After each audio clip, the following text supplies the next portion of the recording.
Joining me live is Opposition Leader Peter Dutton. How are you this morning? Thanks for joining us. I might start by asking you about this budget surplus, Labor. Good. I'll start with the budget surplus Labor appears set to announce, around $15 to $20 billion. What do you make of it?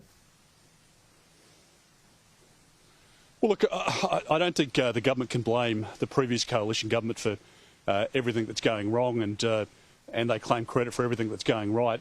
No credible commentator can say that this government's responsible for the surplus that they've achieved. The fact is that when we projected a deficit, we were in the midst of COVID and the hangover of COVID. The thing that saved our country is the resources sector.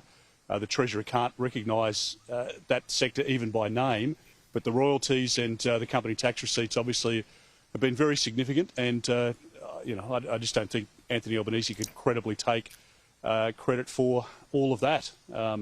And it's an opportunity now to pay down some debt and hopefully not put more money into the economy to further fuel inflation, which is what they've done over the course of the last 12 months. Well, we have another interest rate decision this week. Do you expect the Reserve Bank to hold? And what should be the bank's approach going forward? Well, Andrew, I hope for the sake of, mums and dads out there who are really struggling at the moment, not just with their mortgages. Obviously, people are really stretched at the moment, but also, there's small businesses, the cafe owners and those people that have got an overdraft that's already at double digits. There's a flow-on effect to small businesses, which can lead to staff being put off and the viability of those businesses no longer being a reality. So there are many aspects to it, and instead of fueling inflation, which is what the government's done now in 2 budgets, they should be looking at ways in which they can put downward pressure on those interest rates. We thought we were done with interest rate increases until the budget came along, and then obviously we've had 25 points since then. Some of the commentators are talking about another 25 or 50, but that really will break the back of a lot of families, and they're already struggling to work out how they pay their mortgages and their insurance premiums and all the other expenses that go along with running a household, particularly with young kids. Do you think Phil Lowe should go, or do you think he should stay on? Well, it's a matter for the Treasurer. I think as long as the independence of the Reserve Bank is retained, that's the most important thing. And in the end, whoever the governor is, and I suspect whether it was Phil Lowe or somebody else over the course of the last 12 months, they're just left with no choice, because they've got a government that's just pumping money into the economy. They've got, obviously, sweetheart deals with the unions and massive expansion of the bureaucracy in Canberra.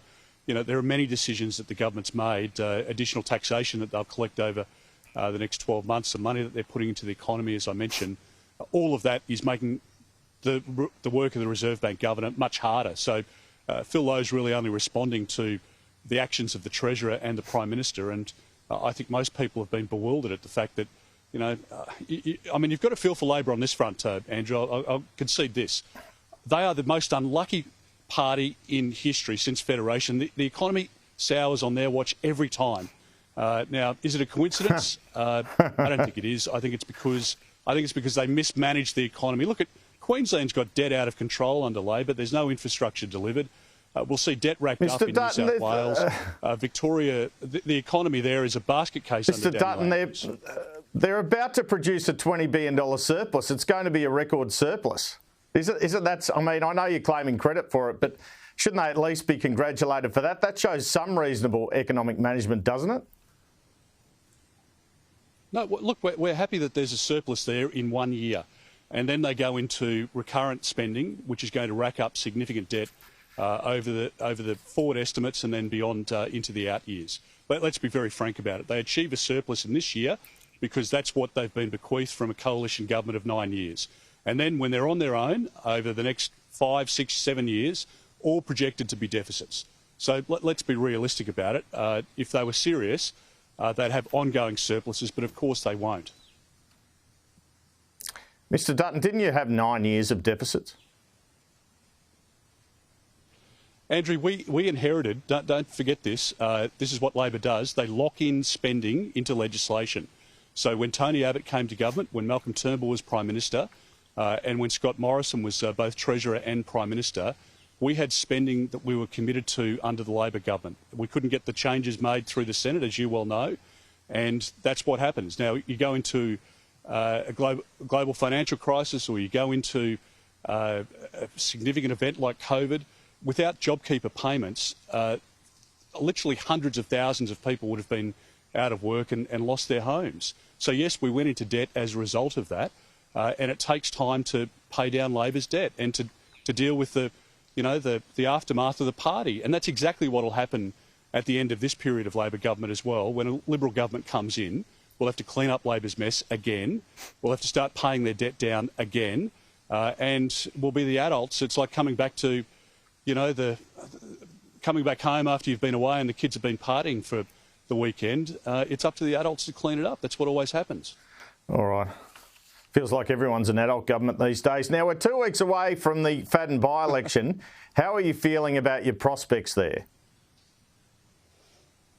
Well, we've got a great candidate on the ground. Cameron Caldwell's been a councillor there for 12 years. He's a small business owner. He was a solicitor before he came into council. He's got a real connection on the ground, and you can feel that as you go around speaking to constituents.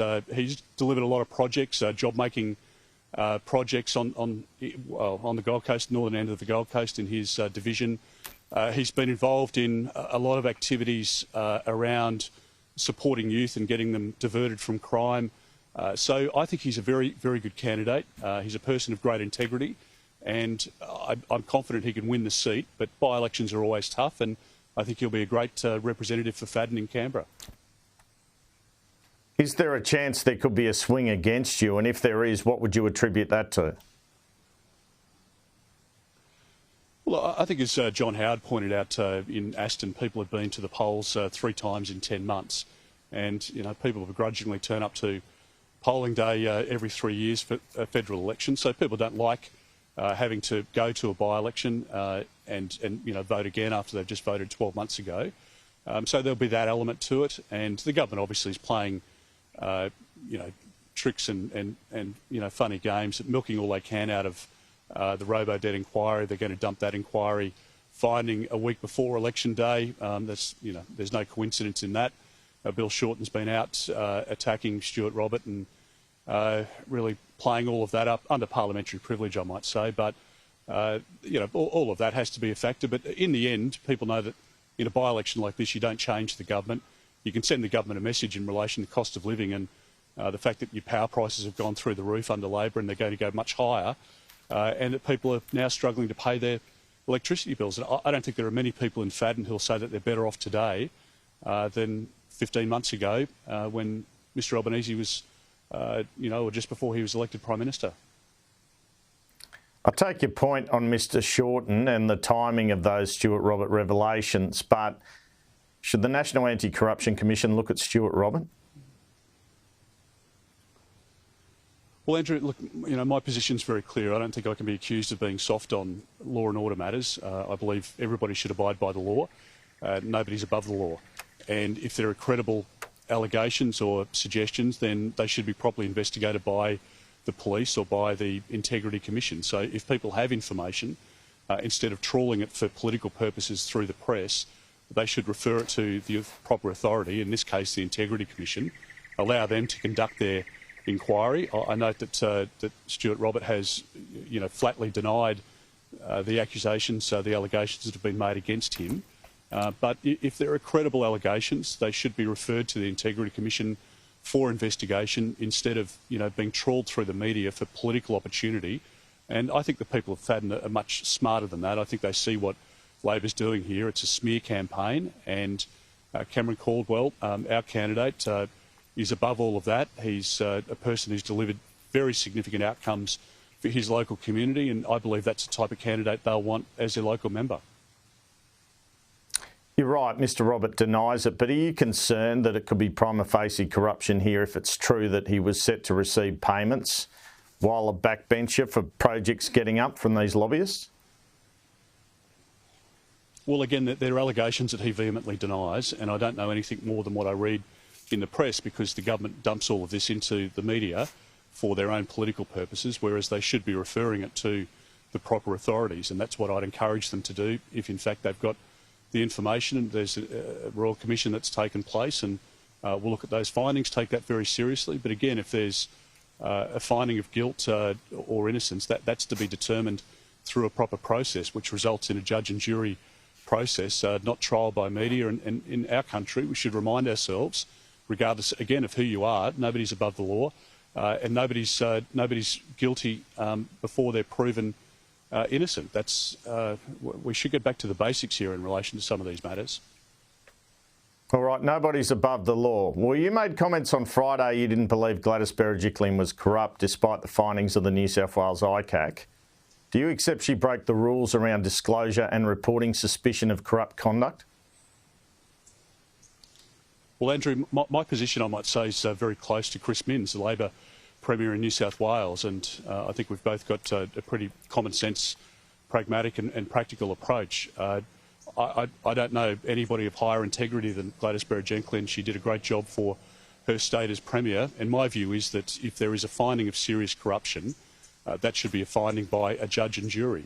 That is a very serious allegation to make against any individual, and particularly somebody who is as esteemed as Gladys and somebody who served her state with great distinction. So that's what causes me most concern. I just think if matters are to be tested, they're to be tested in a court of law, and you can't just go out there and besmirch somebody's character by making this sort of serious allegation. The word corruption or serious corruption has a particular connotation to it, and it's something that should be tested by a judge and jury.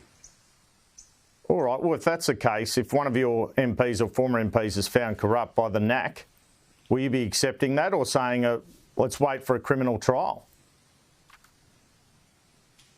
Well, I think the way in which the federal NAC has been worked up, and as you know, it's supported on a bipartisan basis. I pledged my support to an integrity commission from day one of my leadership, and I believe very strongly in making sure that there's transparency and a proper process followed.